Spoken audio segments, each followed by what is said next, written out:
Year-long Bible reading, Day 112, 2 Kings, chapter 11 through chapter 13.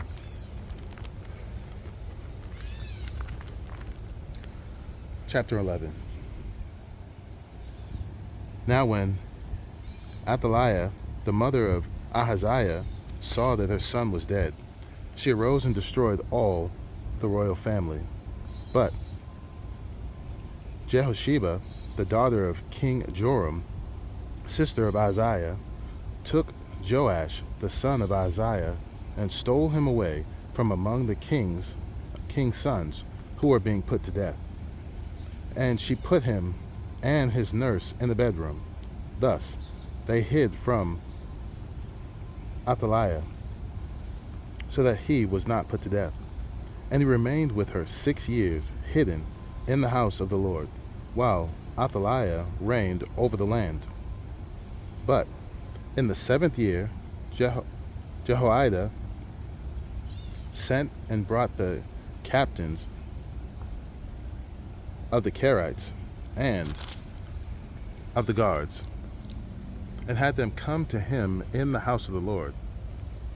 And he made a covenant with them and put them under oath in the house of the Lord. And he showed them the king's son. And he commanded them, "This is the thing that you shall do.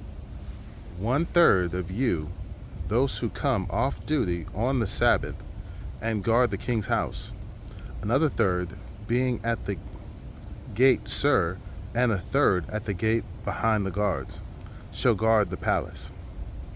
And the 2 divisions of you, which come on duty, enforce on the Sabbath, and guard the house of the Lord on behalf of the king, shall surround the king, each with his weapons in his hand.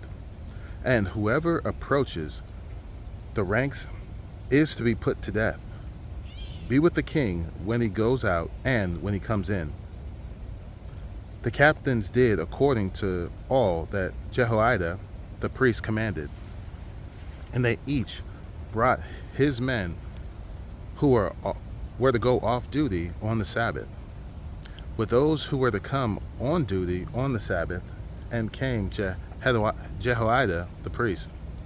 And the priest gave to the captains the spears and shields that had been King David's, which were in the house of the Lord. And the guards stood, every man with his weapons in his hand, from the south side of the house to the north side of the house, around the altar and the house on behalf of the king. Then he brought out the king's son and put the crown on him and gave him the testimony. And they proclaimed him king and anointed him. And they clapped their hands and said, "Long live the king." Then Athaliah heard the noise of the guard and of the people. She went into the house of the Lord to the people, and when she looked, there was the king standing by the pillar according to the custom, and the captains and the trumpeters beside the king, and all the people of the land rejoicing and blowing trumpets. And Athaliah tore her clothes and cried, "Treason, treason!" Then Jehoiada the priest commanded the captains who were set over the army, "Bring her out between the ranks, and put to death with the sword anyone who follows her." For the priest said, "Let her not be put to death in the house of the Lord." So they laid hands on her, and she went through the horses' entrance to the king's house, and there she was put to death. And Jehoiada made a covenant between the Lord and the king and people, that they should be the Lord's people, and also between the king and the people.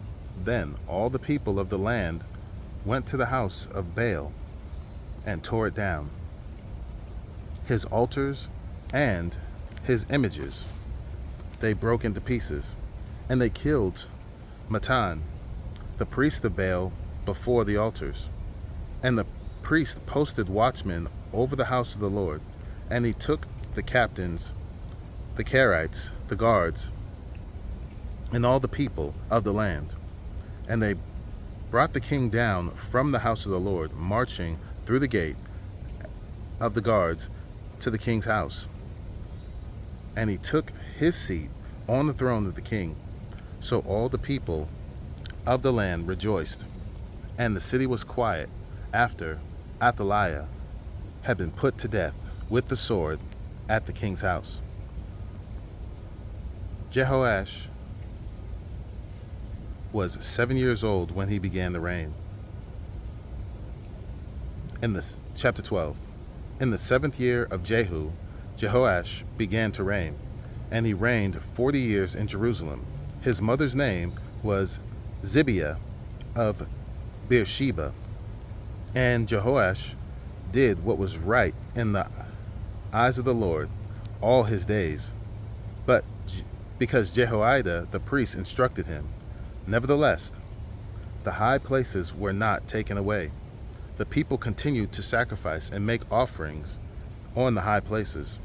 Jehoash said to the priests, all the money of the holy things that is brought into the house of the Lord, the money for which each man is assessed, the money from the assessment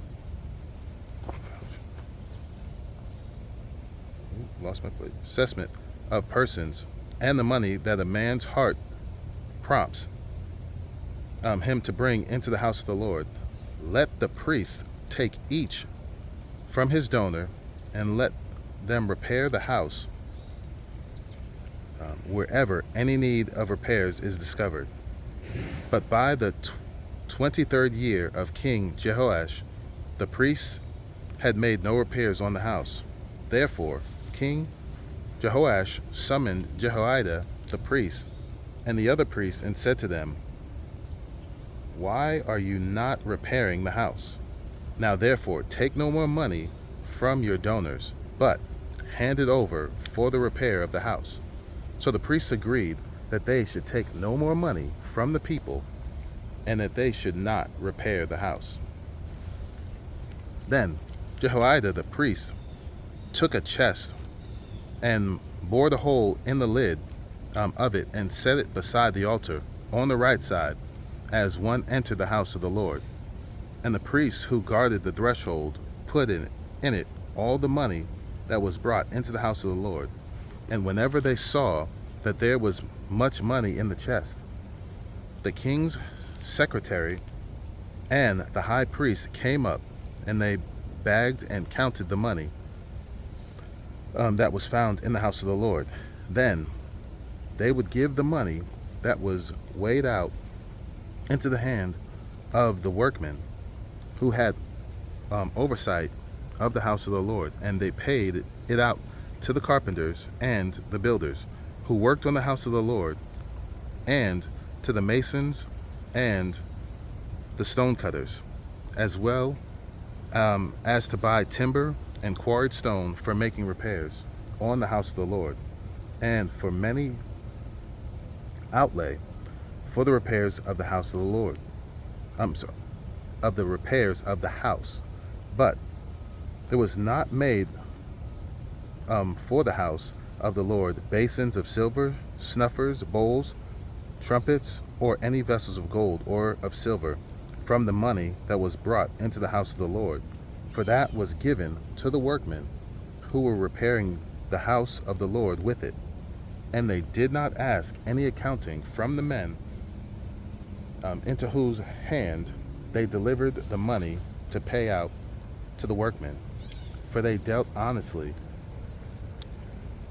The money from the guilt offerings and the money from the sin offerings was not brought into the house of the Lord. It belonged to the priests. At that time, Hazael, king of Syria, went up and fought against Gath and took it. But when Hazael set his face to go up against Jerusalem, Jehoash, king of Judah, took all the sacred gifts that Jehoshaphat and Jehoram and Ahaziah, his fathers, the kings of Judah, had dedicated, and his own sacred gifts, and all the gold that was found in the treasuries of the house of the Lord and of the king's house, and sent these to Hazael, king of Syria. Then Hazael went away from Jerusalem.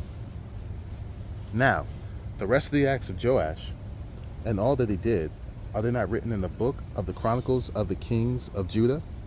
His servants arose and made a conspiracy and struck down Joash in the house of Millo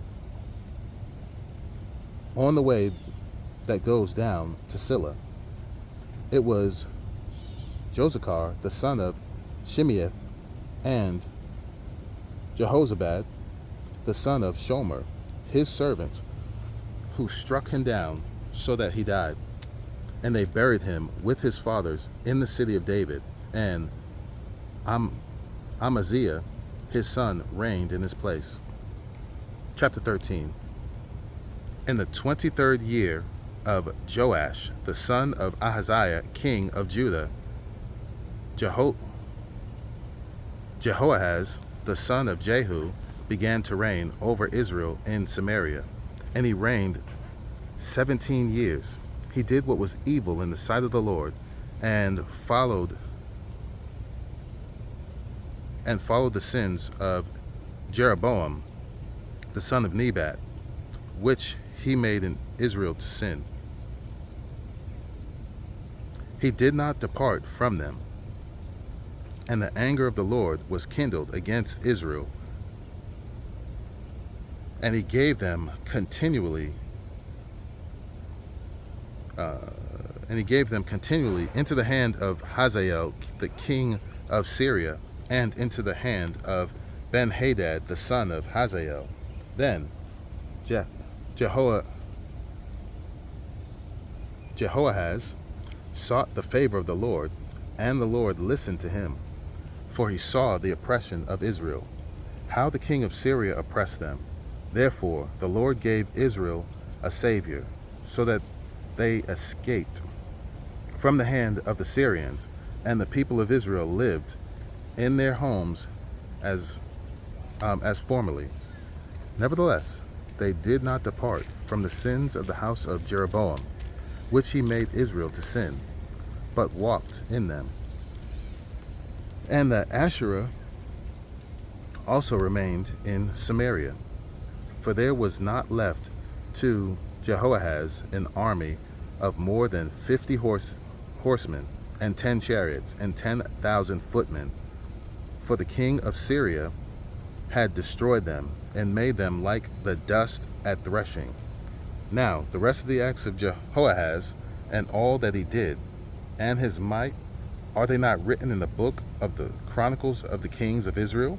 So Jehoahaz slept with his fathers, and they buried him in Samaria, and Joash his son reigned in his place. In the 37th year of Joash, king of Judah, Jehoash, the son of Jehoahaz, began to reign over Israel in Samaria, and he reigned 16 years. He also did what was evil in the sight of the Lord. He did not depart from all the sins of Jeroboam, the son of Nebat, which he made Israel to sin, but he walked in them. Now the rest of the acts of Joash, and all that he did, and the might with which he fought against Amaziah, king of Judah, are they not written in the book of the Chronicles of the kings of Israel? So Joash slept with his fathers, and Jeroboam sat on his throne, and Joash was buried in Samaria with the kings of Israel. Now, when Elisha had fallen sick with the illness of which he was to die, Joash, king of Israel, went down to him and wept before him, crying, my father, the chariots of Israel and its horsemen. And Elisha said to him, take a bow and arrows. So he took a bow and arrows. Then he said to the king of Israel, draw the bow. And he drew it. And Elisha laid his hand on the king's hands.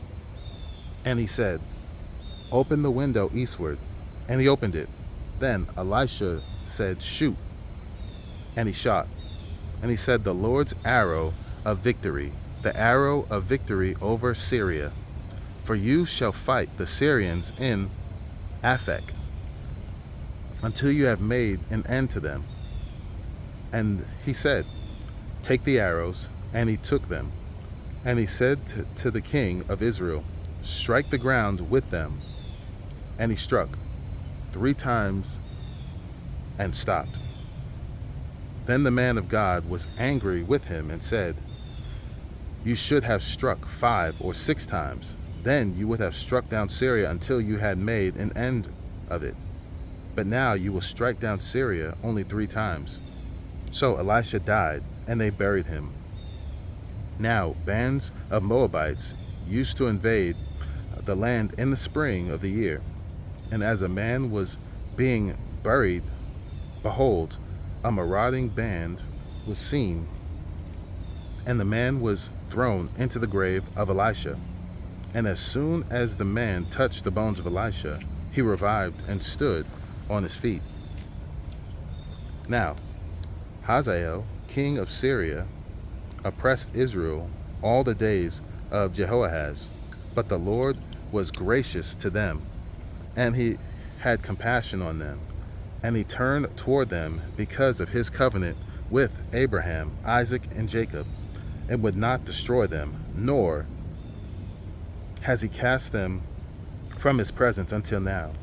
When Hazael, king of Syria, died, Ben-Hadad, his son, became king in his place. Then Jehoash, the son of Jehoahaz, took again from Ben-Hadad, the son of Hazael, the cities that he had taken from Jehoahaz, his father, in war. 3 times Joash defeated him and recovered the cities of Israel.